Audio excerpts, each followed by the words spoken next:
నిన్న ఏదైతే పోతిన మహేష్ వైఎస్ఆర్సీపీ నాయకుడు మన విజయవాడ పార్లమెంటు సభ్యులు అందరివాడు కేశినేని శివనాథ్ చిన్ని గారి గురించి కొన్ని అవాకులు చవాకులు పేలడం జరిగింది. అమ్మవారి ఉత్సవాల గురించి ఎంపీ గారు పట్టించుకోకుండా విజయవాడ ఉత్సవం మీదే కాన్సన్ట్రేషన్ చేశారని ఆయన చెప్పడం జరుగుతుంది. నీకు అసలు కళ్ళున్నాయా? మనం పుట్టక ముందు నుంచి కూడా విజయవాడ అమ్మవారి కార్యక్రమాలు అంటే దసరా సంబరాలు మనం పుట్టక ముందు నుంచి జరుగుతున్నాయి. అయితే ఈరోజు ఈ విజయవాడ ఉత్సవం అనే కార్యక్రమాన్ని ఆయన ప్రతిష్టాత్మకంగా తీసుకొని అంటే మైసూర్లో జరిగే కార్నివాల్ ఏ విధంగా అయితే జరుగుతుందో దాన్ని తలదనే విధంగా విజయవాడ ప్రజలకి ఆహ్లాదకరమైన వాతావరణాన్ని కల్పించి మన విజయవాడ ప్రజలు సంతోషపడే అంటే ఒక్క విజయవాడ నుంచే కాదండి, ఓవరాల్గా ఆంధ్రప్రదేశ్ ఇతర రాష్ట్రాల నుంచి కూడా ఈ కార్నివాల్ని చూసే విధంగా ఈరోజు ఈ కార్యక్రమాన్ని మన పార్లమెంటు సభ్యులు కేశినేని శివనాథ్ చిన్ని గారు 7 నియోజకవర్గాల ఎమ్మెల్యేలు కలిసి ఈ కార్యక్రమాన్ని చేపట్టడం జరుగుతుంది. దీన్ని జీర్ణించుకోలేక మొన్నటి నుంచి ఈ వైఎస్ఆర్సీపీ నాయకులు వాళ్ళ కళ్ళు కుట్టుకొని వాళ్ళకి కళ్ళు కనపడిన కబోదుల్లాగా వాని ఇష్టానుసారంగా మాట్లాడటం జరుగుతుంది. ఈ ఉత్సవాలను అడ్డం పెట్టుకొని పార్లమెంటు సభ్యులు 100 కోట్లు దండుకోవాలని చూస్తున్నారంట. అసలు బుద్ధుందా నీకు మహేష్? ఆయన అసలు విజయవాడ రాజకీయాల్లోకి వచ్చిన రోజు నువ్వు ఒక్కసారి ఈ విజయవాడ ప్రజలందరినీ ఎవరినైనా మీ మైకులు పెట్టి ఒక్కసారి అడిగి చూడు. మీడియాదొద్దు, మీ మీడియాది పెట్టుకోండి. ఆయన పేద ప్రజలు ఆ రోజు మీ వైఎస్ఆర్ గవర్నమెంట్ వచ్చిన తర్వాత అన్నా క్యాంటీన్లు తీసి ప్రతి పేదవాడి కడుపు కొట్టారు.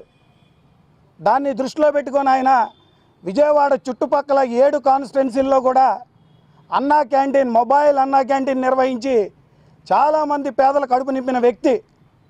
ఆయన నినాదం ఏంటో ఒకసారి నువ్వు తెలుసుకో. పే బ్యాక్ సొసైటీ అంటే ఏంటో కూడా నీకు తెలియపోవచ్చు, ఎందుకంటే నీ కళ్ళు మూసుకుపోయినాయి. పే బ్యాక్ సొసైటీ అనే ఒక నినాదం ఆయన గుండెల్లో నింపుకొని పేద ప్రజలకి అన్నం పెట్టడమే కాకుండా పేద పిల్లల ఫీజులు కడుతూ నీకు తిరువూరు పరిసర ప్రాంతాల్లో కిడ్నీ బాధ్యులు ఉంటే వారికి నిత్యం మందులు ఇస్తూ ఈరోజు కూడా ఆయన ఎవరైనా సరే ఆయన ఆశించిన పదవి వచ్చిన తర్వాత అన్నీ మర్చిపోతారు. ఆయన అలాంటి మనిషి కాదు. ఈ రోజుకి స్టిల్ మా ఆఫీస్లో ఎన్టీఆర్ భవన్లో ఎంపీ గారి కార్యాలయంలో ఈ రోజుకి కూడా పేద ప్రజల కోసం నిత్యం పనులు జరుగుతూ ఉన్నాయి. నీకు కనిపించకపోతే ఒకసారి రా, మేము చూపిస్తాం. నువ్వు నిజంగా మగాడివైతే బహిరంగ చర్చ పెట్టి ఎక్కడైనా సరే నీకు వాళ్ళ దాకా అవసరం లేదు. ఇక్కడ ఉన్న 4 ఉన్నాం, నువ్వు 100 మందిని తెచ్చుకో, మేము కూర్చొని మాట్లాడతాం నీతో. నిన్న కాక మొన్న కూడా ప్రజానేత గద్దె రామ్మోహన్ గారి మీద కూడా నువ్వు పిచ్చి వాగుళ్ళన్నీ వాగావు, ప్రజల్లో కనబట్టలేదన్నావు. అసలు నిత్యం పొద్దున్నే 7 గంటల నుంచి గద్దె రామ్మోహన్ గారు విజయవాడ తూర్పు నియోజకవర్గ శాసనసభ్యులు ప్రతిరోజు కూడా పొద్దున్న 7 గంటల నుంచి మధ్యాహ్నం 3 గంటల వరకు ప్రతి డివిజన్లో పర్యటిస్తూ పేదలు ఎక్కడున్నారో గుర్తించి వారికి తోపుడు బళ్ళు, నిత్యావసర సరుకులు, మందులు, ఫీజులు. అసలు మీకు వీటి గురించి ఎప్పుడు తెలుసు? మీ ప్రభుత్వంలో మీ నాయకుడు ఒక్కడైనా సరే ఒక్క పేద విద్యార్థికి ఫీజు కట్టిన బాపత ఉందా? నీ గుండెలు మెచ్చేసుకొని చెప్పగలవా ఫలానా చోట మేము ఫలానా బిడ్డకి ఫీజు కట్టామని? లేదు. 5 ఏళ్లలో అన్నా క్యాంటీన్ తీశారు, ఎక్కడన్నా మేము ఫలానా చోట బండి పెట్టి ఒక 50 మందికి భోజనం పెట్టాం, పేదల కడుపు నింపాం అనే తృప్తి మీలో ఉందా? ఎందుకయ్యా పిచ్చి వాగుళ్ళు వాగుతావు? నిన్ను జనాలు గుర్తించాలంటే రోడ్లు ఎమ్మడబడి తిరిగి వాళ్ళకి సేవ చేయి.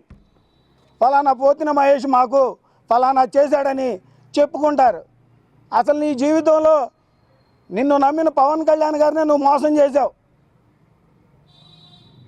నేను జనసేన జెండా తప్ప ఇతర జెండా పట్టుకుంటే నా కుడి చేయి నరికేమని చెప్పావు. నువ్వు ఇప్పుడు తింటుంది కుడి చేత్తో కాదయ్యా భోజనం. పవన్ కళ్యాణ్ గారిని మోసం చేసి ఎడమ చేత్తో భోజనం చేస్తున్నావు. అసలు నీలాంటి ఎడమ చేతితో తిని బతికే ఎదవతో మాట్లాడటం నిజంగా మా దురదృష్టంగా భావిస్తున్నాం. ఇంకా పిచ్చి వాగులు నువ్వు కట్టి పెడితే చాలా మంచిది, లేదు నేను ఇలాగే ఎదవ వాగుడు వాగుతాను అని నువ్వు ఫిక్స్ అయితే నీకు జనాలు బుద్ధి చెప్పే రోజులు అతి త్వరలో నేను తెలియజేసుకుంటున్నాను. రోజు ఒక అంటే మహిషాసురుడు వధ జరిగిందంటారు కదా, దసరా ఉత్సవాన్ని మనం ఎందుకు చేసుకుంటాం అని అంటే, ఇదిగో ఇటువంటి రాక్షసులందరూ ఈ రాష్ట్రాన్ని 5 ఏళ్ళు పరిపాలించారు, ఈ రాష్ట్రాన్ని పరిపాలించింది అనే విధంగా ఈరోజు రాష్ట్రాన్ని సక్రమార్గంలో నడిపిస్తూ ప్రజాశ్రేయస్సు కోసం ప్రజల కోసం పరిపాలిస్తున్న ఈ ప్రభుత్వం మీద అవాక్కులు చవాక్కులు వాగుతున్న ఒక యదవ మహేష్, గుర్తుపెట్టుకో, నువ్వు నీ స్థాయి ఏంటి, నువ్వు దిగజారుడు మాటలు, నువ్వు మాట్లాడే మాటలేంటి, మీడియాలో నువ్వు కనపడాలంటే సోదరా రా, మీడియా ముందుకు రా, నీ గురించి చెప్పుకో, నువ్వు చేసిన సేవా కార్యక్రమాల గురించి చెప్పుకో. విజయవాడ పట్టణం గురించి మాట్లాడే అర్హత ఈ రాష్ట్రాన్ని పరిపాలించిన మాజీ పరిపాలకులకి ఎవరికీ అర్హత లేదు. విజయవాడ పట్టణం గురించి ఇది నా విజయవాడ, మా విజయవాడ ఉత్సవ్ అని విజయవాడ ప్రజలందరూ గర్వంగా చెప్పుకుంటున్న ఈ రోజుల్లో ఈ కుక్కల రోడ్ల మీదకి వచ్చి ఇష్టం వచ్చినట్టు మాట్లాడుతున్నాయి. నాలుకలు కట్ చేయాల్సిన పరిస్థితి కూడా ప్రజలు మీకు ఆల్రెడీ బుద్ధి చెప్పారు. మరి ఒక్కసారి ఈ రాష్ట్ర ప్రజలు, విజయవాడ పట్టణం ప్రజలు తరిమి కొట్టే రోజు కూడా మీకు ముందుందని చెప్తున్నా. విజయవాడ పట్టణంలో అమ్మవారి ఉత్సవాలు జరుగుతుంటే దాన్ని గత 100 సంవత్సరాలు అంటే ఎప్పటి నుంచో విజయవాడ పట్టణంలో అమ్మవారి మరి దేవాలయం ఉందంటే మనం చూస్తున్నాం. దేశంలో మరి ఎక్కడో మైసూరులో, కలకత్తాలో కాళీమాత ఉత్సవాలు జరుగుతూ ఉంటాయి, విజయవాడ దసరా ఉత్సవాలు జరుగుతూ ఉంటాయి. 9 రోజులు నవరాత్రులు ఎంతో ఘనంగా చేస్తారు. ఆ నవరాత్రులకి తోడుగా విజయవాడ ప్రజలు మరి ఇక్కడికి ఎన్నో రాష్ట్రాల నుంచి, దేశాల నుంచి అమ్మవారిని దర్శించుకొని వెళ్ళేవాళ్ళు వచ్చి ఒక రోజు ఉండి వెళ్ళిపోతున్నారు. విజయవాడ పట్టణంలో మరి ఇక్కడ ఇంత అభివృద్ధి చెందిన ఈ పట్టణంలో వెనకబడిపోయారు వ్యాపారస్తులు. చూసాం గత 5 ఏళ్లలో మరి 3 రాజధానులు అని చెప్పి విజయవాడ పట్టణాన్ని అతలాకుతలం చేసేసి ఈరోజు విజయవాడ పట్టణాన్ని సర్వనాశనం చేసిన ఈ యదవలు మాట్లాడతారు. విజయవాడ ఉత్సవం ఎందుకా? యదవల్లారా వినండి, విజయవాడ ఉత్సవం అనేది మా విజయవాడ గర్వంగా చెప్పుకుంటున్నాం మేము విజయవాడ ప్రజలుగా. ఏ కుల మతాలకు అతీతంగా ఈరోజు విజయవాడ ఉత్సవం జరుగుతుందనంటే ఎందుకనంటే ఎంపీ కేసినేని శివనాథ్ చిన్ని ఒక విద్యావంతుడు, ఒక వ్యాపారవేత్త, విజయవాడ పట్టణాన్ని ఇక్కడ పుట్టి ఇక్కడ కలియ తిరిగిన వ్యక్తి.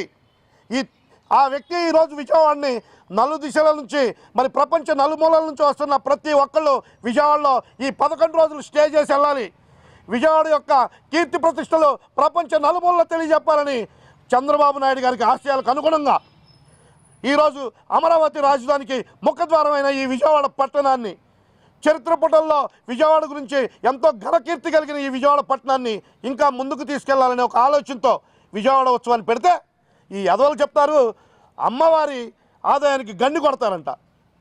అమ్మవారి ఆదాయానికి గండి కొట్టిన ఆ గుండుగాడి దగ్గర నువ్వు కూర్చున్నావురా మహేష్, ఏం మాట్లాడుతున్నావు? ఇంకొకసారి మా ఎంపీ గారి గురించి ఇష్టానుసారంగా మాట్లాడితే నీ ప్రాంతంలో ఉన్న ప్రజలు నేను తరిమి కొడతారు. నువ్వు గుర్తుపెట్టుకో, మన చరిత్ర ఏంటి, మన ఉమ్మడి 13 జిల్లాల చరిత్ర ఏంటో తెలుసుకో. నీ తల్లిదండ్రులు అడిగితే తెలుస్తారు. విజయవాడ మనం ఎందుకు వచ్చాం, విజయవాడలో ఎక్కడ ఉంటున్నాం, అమ్మవారి పాదాల కింద ఉంటున్నాం మనం అని మీ తల్లిదండ్రులు తాత ముత్తాతలు చెప్తారు ఈ విజయవాడ చరిత్ర. ఆ ఘనతని ఇంకా ఉవ్వెత్తున ముందుకు తీసుకెళ్లాలనే ఒక ఆలోచనతో ప్రపంచంలో ఏ మూలకెళ్ళినా అక్కడ దేవస్థానం ఉంది, విజయవాడ ఉత్సవాలు జరిగినాయి, పలానా శివనాథ్ గారు విజయవాడ పట్టణ పుర ప్రముఖులందరూ కలిసి ఈ విజయవాడని ఒక ఉన్నతమైన స్థానంలోకి తీసుకెళ్లాలని ఆలోచించి చేస్తున్న ఈ ఉత్సవం మీద బురద జల్లాలని చూస్తున్న ఈ వైసీపీ నాయకులకి మరొక్కసారి చెప్తున్నాం, ఇది మీరు విజయవాడ పట్టణంలో పుట్టి పెరిగిన వాళ్ళైతే మా పట్టణం, మా ప్రాంతానికి ఒక మంచి పేరు వస్తుంది. రాష్ట్ర ప్రజలు మరి దేశంలో ఉన్న వివిధ ప్రాంతాల నుంచి వచ్చి అమ్మవారిని దర్శించుకుని వెళ్ళే ప్రజలు ఒక 2-3 రోజులు ఇక్కడ ఉండి ఆహ్లాదకరమైన వాతావరణాన్ని సృష్టించాలని చూస్తూ ఎగ్జిబిషన్ అని లేకపోతే ఇంకొక మనం చూస్తున్న ఈవెంట్స్ పెట్టుకుంటే అవి సినిమా పాటల. ఈ యదవలకి ఏం చెప్పాలి, అమ్మవారి దర్శనానికి వస్తే సినిమా పాటలు చూడటానికి వెళ్తారంట. అసలు చిన్న కల్చరల్ ప్రోగ్రామ్స్ అంటే తెలియని ఈ కల్చరల్ నాయాలతో మాట్లాడటం కూడా వ్యర్థం అని చెప్పి తెలియపరుస్తూ, ఇంకొకసారి ఎవరైనా ఈ ఉత్సవం గురించి మాట్లాడాలంటే బెజవాడలో పుట్టి పెరిగినోడు ఎవడైనా వచ్చి ఈ ఉత్సవం గురించి మాట్లాడాలి అని అంటే కూడా భయపడాలి. విజయవాడ ప్రజలు తగిన బుద్ధి చెప్తారు. ఇక్కడ కుల మతాలకు అతీతంగా జరుగుతున్న పండుగ ఇది విజయవాడ ఉత్సవం, దసరా ఉత్సవం. అది దేవికి జరుగుతూనే ఉంటుంది. ప్రతి సంవత్సరం 100 ఏళ్ల నుంచి జరుగుతున్న ఈ ఉత్సవాన్ని ఇంకా ఘనత తీసుకురావాలి, ముందుకు తీసుకెళ్లాలని ఒక ఆలోచనతో చేస్తున్న, దీని మీద బురద జల్లాలని చూసే ఈ కుక్కలకి ఇదే చెప్తున్నాం. మీకు ఏదైనా కావాలంటే రండి అయ్యా, మేము కూడా ఇదిగో ఈవెంట్ పెట్టుకుంటామని అడగండి, ఇస్తాడు ఎంపీ గారు. అటువంటి వ్యక్తిని తీసుకొచ్చుకున్నామే. రాష్ట్ర ప్రజలు, ఈ విజయవాడ ప్రజలకు ఏం చేసామని అంటే, నేను విజయవాడకు ఒక గుర్తింపు తెచ్చే 5 ఏళ్లలో ఏం చేస్తారో చూడండి. మీరు ఈ ఒక్క సంవత్సరం స్టార్టింగే మీరు భయపడుతున్నారు కదా, నెక్స్ట్ ఇయర్ వీరు అసలు విజయవాడలో అయ్యా తప్పైపోయింది మేము మాట్లాడారు కాళ్ళ మీద పడే రోజు కూడా వస్తుందని చెప్పి ఈ కుక్కలకి తెలియపరుస్తున్నా.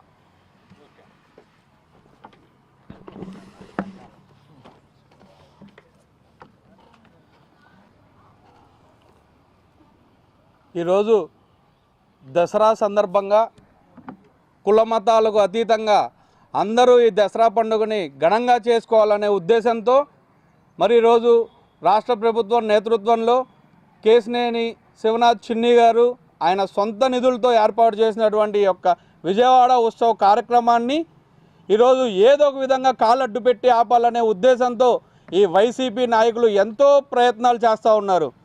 మరి నిన్న చూసుకున్నట్లయితే తల్లి పాలు తాగి రొమ్ము గుద్దినటువంటి ఒక జూనియర్ వైసీపీ నాయకుడు పోతిన మహేష్ మాట్లాడుతూ ఉన్నారు. యువత భవిష్యత్తు గురించి మేము సమాధానం చెప్పాలంట. ఏం సమాధానం చెప్పాలయ్యా పోతిన మహేష్?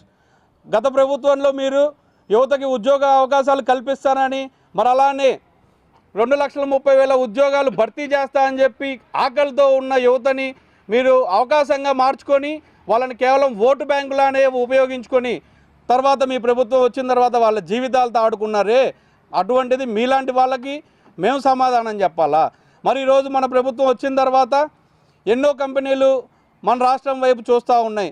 కేవలం యువతకి మంచి భవిష్యత్తు ఇవ్వాలనే కార్యక్రమంలోనే చంద్రబాబు నాయుడు గారు కానీ మన కూటమి ప్రభుత్వం కానీ ఆ కంపెనీలకు కావాల్సిన సదుపాయాలు మొత్తం కలిగించి మరి కొత్త కంపెనీలు ఇక్కడికి వచ్చి యువతకి ఉద్యోగాలు కలపాలని చెప్పి ఉద్దేశంతో ఎన్నో ప్రయత్నాలు చేస్తూ ఉన్నారు. మరి ఈరోజు మీరు చెప్తున్నారు అమ్మవారి ఉత్సవాలని మేము అడ్డు పెట్టుకొని ఏదో చేస్తున్నామని మీరు మాట్లాడుతూ ఉన్నారు. ఈరోజు నేను నిన్ను ఒకటే అడుగుతున్నా, నువ్వు ఈ మాటకు సమాధానం చెప్పాలి.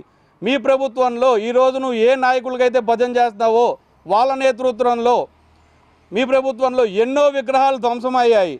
మరి అలానే ఎన్నో రథాలని కాల్ చేశారు.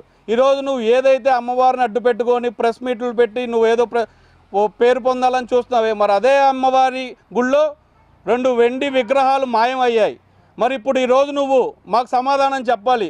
ఆ 2 విగ్రహాల్లో ఎంత వాటాగా వస్తుందనే ఉద్దేశంతో నువ్వు ఆ పార్టీలో చేరావు.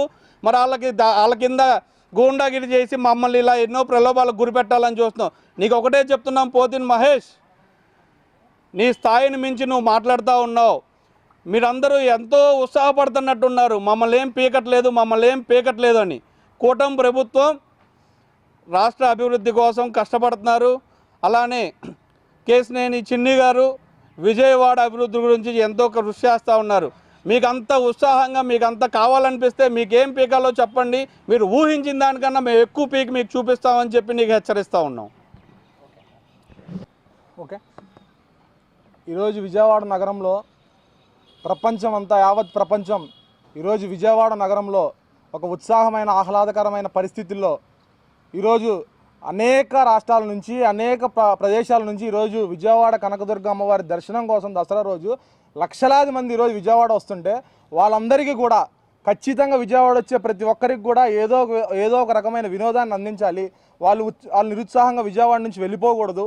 ఈరోజు విజయవాడకు వచ్చిన ప్రతి ఒక్కరికి కూడా ఆనందదాయకంగా విజయవాడ నుంచి వెళ్ళాలనే ముఖ్య ఉద్దేశంతో ఈరోజు విజయవాడ పార్లమెంట్ సభ్యులు కేశినేని శివనాథ్ చిన్ని గారు విజయవాడ ఉత్సవం అనే దానికి పునాదిరాయి వేసి ఈరోజు ఎన్నో కోట్లు ఈరోజు దాని మీద వెచ్చించి విజయవాడ ప్రజల కోసం, రాష్ట్రం నుంచి అనేక చోట్ల నుంచి వచ్చే ప్రజల కోసం చేస్తూ ఉంటే ఈరోజు ఊర్లో పెళ్ళికి కుక్కల హడావిడి అన్నట్టు ఈరోజు ఈ వైసీపీ నాయకులు అందరూ కూడా పదే విధంగా ఏమీ పనులు లేనట్టు ఈరోజు రాష్ట్రంలో మిమ్మల్ని ఎవడూ పట్టించుకోవడంలో ఫస్ట్ విషయం మిమ్మల్ని పట్టించుకోవట్లేదని చెప్పి ఈరోజు మంచి జరుగుతుంటే చూసి తట్టుకోలేక ఈరోజు సైకో సైతాన్ బ్యాచ్కి చెప్తా వినండి విజయవాడ ఉత్సవంలో ఏం జరుగుతోందో.